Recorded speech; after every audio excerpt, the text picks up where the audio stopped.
Halo anak-anak, kita berjumpa kembali masih bersama dengan saya, Pak SK.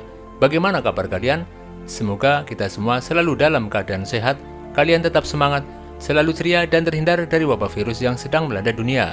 Kali ini kita akan belajar tema 9, subtema 3, pembelajaran ke-1. Siapkan buku dan alat tulis kalian. Sebelum pembelajaran, berdoalah terlebih dahulu menurut agama dan kepercayaan masing-masing. Semoga pembelajaran kali ini berjalan lancar dan menjadi ilmu yang bermanfaat. Anak-anak, sekarang bacalah bacaan berikut ini. Pemanfaatan alam oleh manusia. Kegiatan manusia untuk memenuhi kebutuhannya seringkali menyebabkan kerusakan lingkungan. Manusia memanfaatkan seluruh bagian alam, baik abiotik maupun biotik, secara berlebihan tanpa memikirkan akibatnya.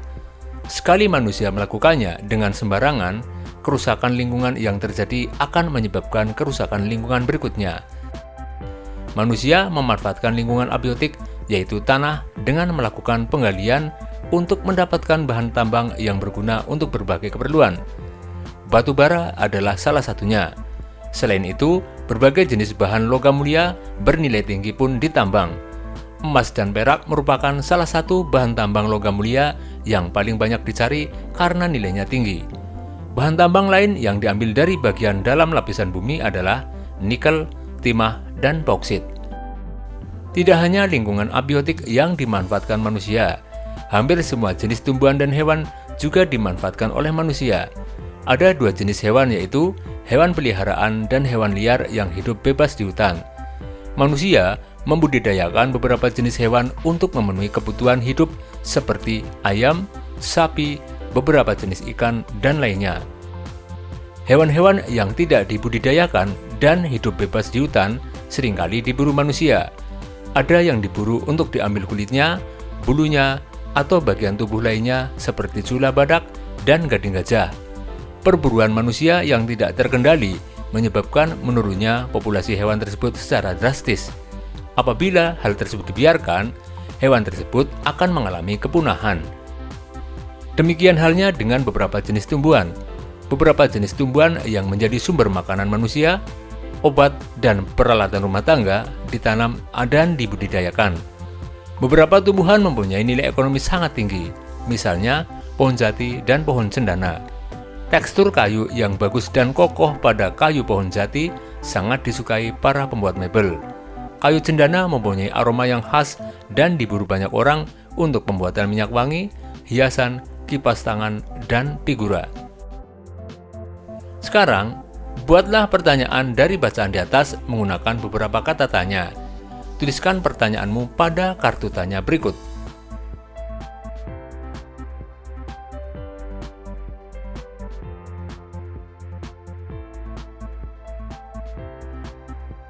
Anak-anak, sekarang amatilah tayangan berikut ini. Dampak perubahan lingkungan yang disebabkan oleh manusia terhadap keseimbangan ekosistem. Penebangan dan pembakaran hutan. Manusia melakukan penebangan dan pembakaran hutan secara liar demi membuka lahan pertanian, pemukiman, serta mengambil kayu dari hutan sebagai bahan dalam membuat perlengkapan rumah tangga. Kegiatan tersebut tentu saja membuat hutan menjadi gundul. Hal semacam ini memengaruhi daur hidup tumbuhan dan hewan. Beberapa populasi tumbuhan berkurang, bahkan punah. Beberapa hewan yang masih hidup kehilangan tempat tinggal. Penggunaan bahan-bahan kimia dan pestisida secara berlebihan. Salah satu contoh penggunaan bahan kimia adalah penggunaan deterjen sebagai bahan pembersih. Bahan ini menghasilkan busa yang dapat mencemari lingkungan. Busa deterjen akan menutupi permukaan perairan sehingga sinar matahari tidak dapat menembus perairan. Proses fotosintesis tumbuhan air menjadi terganggu. Hal ini mempengaruhi daur hidup tumbuhan dan hewan air. Akibatnya, tumbuhan kekurangan makanan dan akhirnya mati.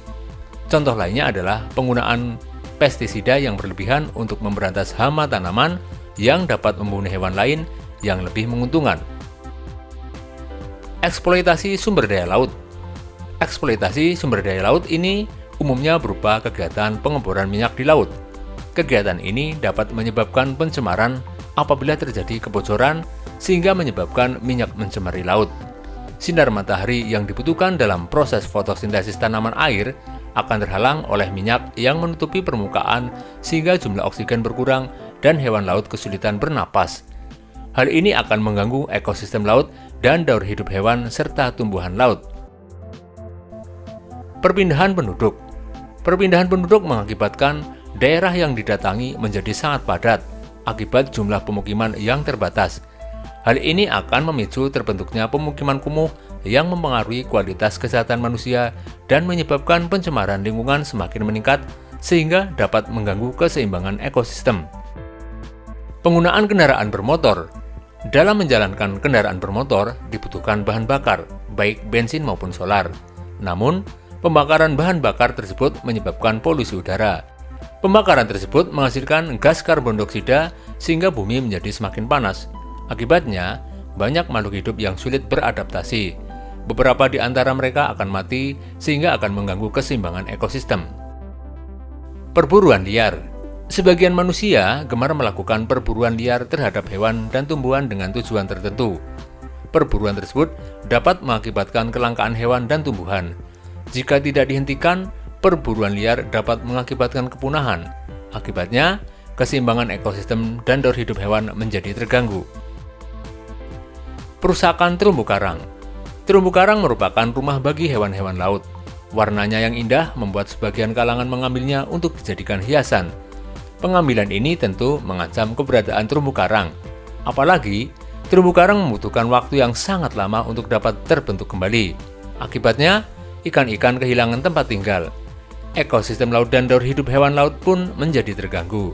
Jika dibiarkan, lambat laun ikan-ikan akan punah.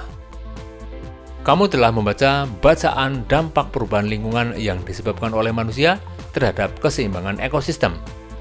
Temukan informasi-informasi penting pada bacaan tersebut. Selanjutnya, lakukan latihan berikut. Lengkapilah peta pikiran berikut ini.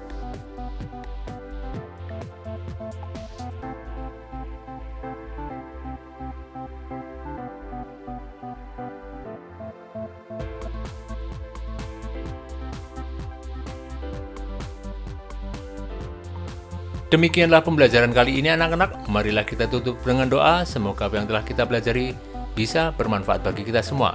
Jangan lupa jaga kesehatan badan, jaga kebersihan lingkungan sehingga kita terhindar dari penyakit. Sampai berjumpa kembali pada pertemuan berikutnya. Dadah!